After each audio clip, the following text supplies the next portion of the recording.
중산층의 확대와 물류 시스템 개선, 평균 연령 24세 주 소비층의 소비 파워 등으로 무한한 성장 잠재력을 인정받으며 전 세계의 주목을 받고 있는 필리핀 화장품 시장. 하지만 코로나19 확산세로 인한 화장품 소비 위축으로 필리핀 화장품 시장에도 많은 변화들이 일어나고 있는데요. 최근 코로나 사태 이후 현지 화장품 유통 채널의 동향과 K-뷰티의 인기, 그리고 필리핀 소비자들 사이에서 인기를 끌고 있는 제품에는 어떤 것들이 있는지 현지에 나가 있는 김혜정 특파원을 만나 들어보겠습니다. 안녕하세요. 저는 필리핀 화장품 유통 채널 조사원 김혜정입니다. 현재 마닐라에 거주를 하고 있고요. 필리핀 화장품 유통 채널 조사 업무를 맡아서 하고 있습니다. 필리핀은 3월 중순부터 봉쇄에 들어가서 2달 동안, 만 2달에서 3달 정도까지 완전 봉쇄 상황이었기 때문에 쇼핑몰 자체가 전체적으로 문을 닫았습니다. 그래서 화장품을 구입하고자 할 때는 슈퍼마켓에서 파는 화장품과 아니면 약국에서 파는 화장품만 구입을 할 수가 있었고요. 지금은 이제 쇼핑몰들이 다 문은 열었어요. 제한적으로. 근데 전에 비하면 쇼핑몰을 찾는 사람들의 수는 20-30% 정도밖에 된다고 볼 수 없고요. 이제 화장품 가게에 들어가다 보면 기존에 비해서 10%도 아마 고객이 없는 걸로 보입니다. 네, 이번에 화장품을 구매하기 위해서 랜드마크 백화점 화장품 코너와 뷰티바라고 불리는 화장품 전문점 편집 매장이에요. 하고 이제 단독 매장 중에서 메이크업 전문점인 써니페이스라는 곳에 직접 다녀왔습니다. 물론 이 모든 곳이 다 쇼핑몰 안에 있거나 아니면 백화점 건물 안에 있기 때문에 마스크와 페이스 쉴드를 착용하고 가야 할 때이기 때문에 손등에 살짝 발라보거나 이런 것들도 거의 불가능한 상태고요. 일단 매대에 이제 그런 테스트 제품들은 다 치워져 있습니다. 백화점 같은 경우는 특히 백화점에 있는 화장품 코너 같은 경우는 락다운 동안 거의 3개월 동안 아예 문을 닫았었고 그 이후에도 찾는 손님들이 거의 없었기 때문에 많은 화장품 코너들이 세일에 들어가고 있었습니다. 필리핀에서 주목할 만한 소비자층은 아무래도 화장품 같은 경우는 10대에서부터 40대까지의 여성이 가장 화장품에 대한 관심이 많은 주목할 만한 소비자층이라고 생각이 되고요. 10대에서 20대 같은 경우는 한국의 K-팝 관련된 이제 스타들이라든지 한국 드라마에 나오는 배우들을 동경하는 게 많아서 관련된 화장품에 대한 관심이 굉장히 높은 편이라고 할 수 있고요. 온라인 같은 경우는 판매는 라자다와 쇼피에서 가장 많이 되고 있고요. 물론 유튜브나 인스타그램 아니면 페이스북을 통해서 인플루언서들이 굉장히 많은 활동들을 하고 있습니다. 그러면 거기에서 이제 자기가 사용하는 화장품이나 협찬이나 아니면 이런 화장품을 홍보를 많이 해요. 그러면은 거기에서 이제 링크돼서 실제로 제품을 구매할 수 있는 거는 라자다나 샤피가 가장 많습니다. 일단 한국 화장품에 대한 반응은 굉장히 좋고 판매도 많이 이루어지고 있긴 합니다. 그래서 SM백화점 같은 경우에는 한국 화장품 코너를 적극적으로 판매를 하고 있고요. 거의 10개에서 15개 정도의 브랜드들이 입점이 되어 있습니다. 대형 매장들은 따로 입점되어 있는 경우가 많고요. 아무래도 더 페이스샵이라든지 이니스프리, 더샘 이런 것들은 독립 매장으로 입점이 되어 있는 경우가 쇼핑몰 안에 들어가 있는 경우가 많고 그 외에 바닐라코, 코스알엑스, AHC 이런 화장품들은 이제 코너로 부스로 들어가 있는 경우가 훨씬 더 많고요. 마스크팩 종류라든지 알로에겔 종류는 굉장히 많이 판매되고 있습니다. K-뷰티 화장품 인기가 많음에 따라서 필리핀 현지인들이 한국 화장품 회사를 차리는 경우도 제법 많이 있습니다. 그러니까 한국에 의뢰해서 한국 메이드 인 코리아긴 하긴 하지만 브랜드 자체는 필리핀 브랜드인 그런 화장품들이 많이 판매되고 있는데요. 예를 들어서 프레쉬라든지 아니면 아이화이트라는 화장품 브랜드가 있는데 성공적인 케이스라고 나름 말씀드릴 수 있어요.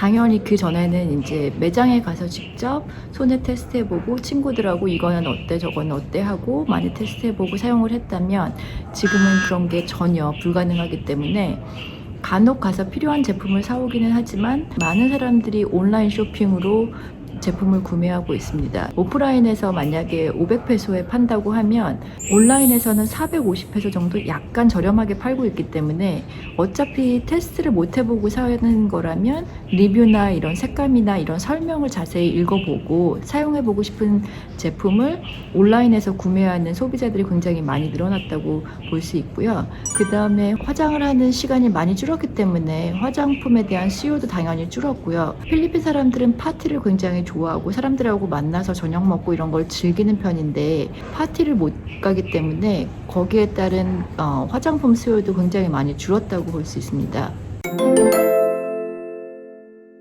물론 필리핀은 빈부격차가 굉장히 큰 나라이기 때문에 고급 화장품부터 아주 저가의 화장품까지 가격대가 무척 버라이어티합니다. 물론 수입 화장품 같은 경우는 기본적으로 한국에서 판매되는 가격보다 비싸게 판매되고 있고요.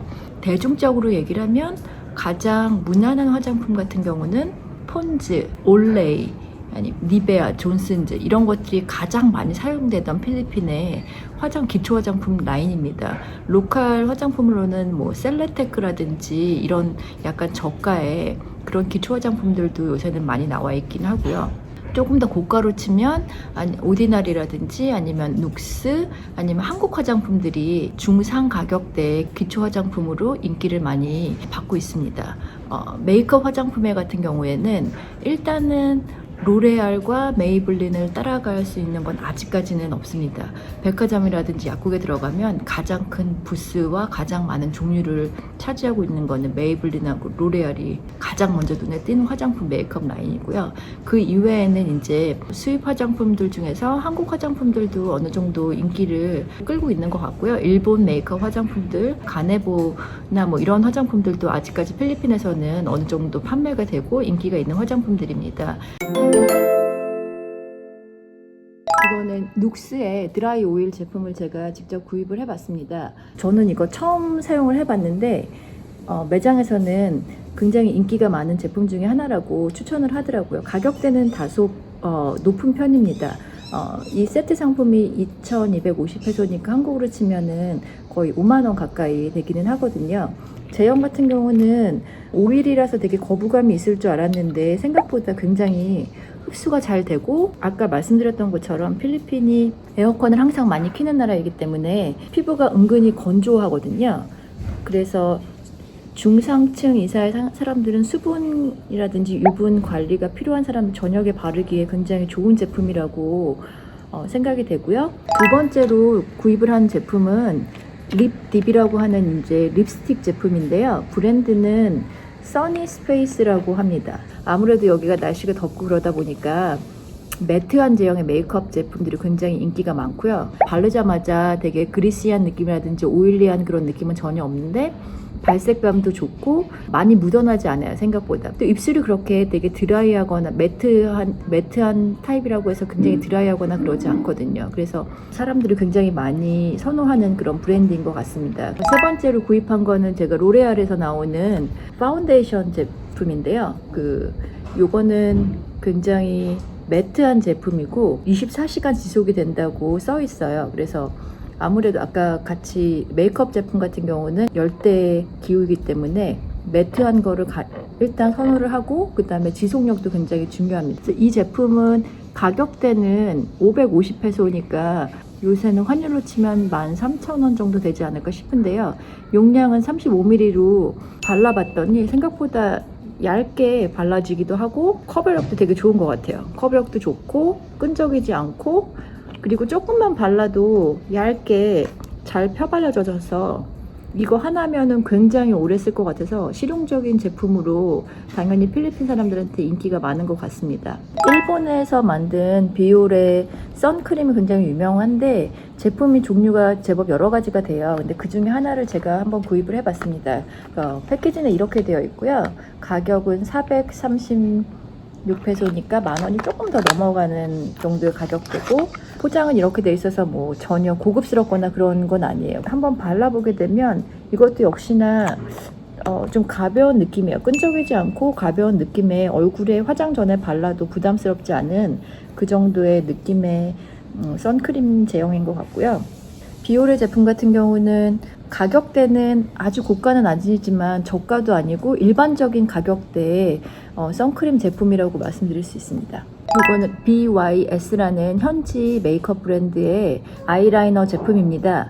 이게 399페소 만원 정도 되니까 저렴한 제품은 아니고요. 제가 뜯어서 사용해보면 제가 사용하던 메이블린에서 나왔던 그런 그 리퀴드 타입의 아이라인 제품하고 비슷하거든요. 선명하고 깔끔하게 라인이 잡히고요. 되게 미세한 몰을 가지고 있지는 않은 것 같습니다. 이런 제품들이 필리핀에서 많이 요새 현지 로컬 메이크업 브랜드들이 많이 생겨나고 있고요. 퀄리티는 그렇게 나쁘지는 않은 것 같습니다. 필리핀 사람들이 향수나 코롱을 굉장히 많이 사용해요. 한국보다. 그래서 항상 향수를 사용하는 거는 중산층 아니면 이분 서민층 사람들도 굉장히 평소에 목욕하고 나서 코롱이라든지 향수 뿌리는 거는 기본적으로 많이 사용을 하고 있기 때문에 이렇게 약간 향이 강한 제품을 생각보다 많이 선호합니다. 필리핀 사람들이 미백에 대한 관심이 굉장히 많거든요. 그래서 선크림을 사용하는 사람들은 당연히 미백을 선호하는 사람들이고 그런 것들을 중요하게 생각하기 때문에 뭐 미백 관련된 아니면은 모공이라든지 잡티 제거가 좀 어느 정도 보완이 될 수 있는 그런 선케어 제품들이 인기가 굉장히 많은 것 같습니다. 코로나19 사태 장기화에도 불구하고 여전히 뜨거운 필리핀 화장품 시장의 열기와 K-뷰티에 대한 인기, 특히 필리핀 소비자들이 선호하는 인기 제품들을 통해 미래 한국 브랜드 수출 방향에 대한 힌트를 얻을 수 있었던 의미 있는 시간이었습니다. 해외 특파원 인기 제품 리뷰 필리핀 편. 오늘은 여기서 마치도록 하겠습니다.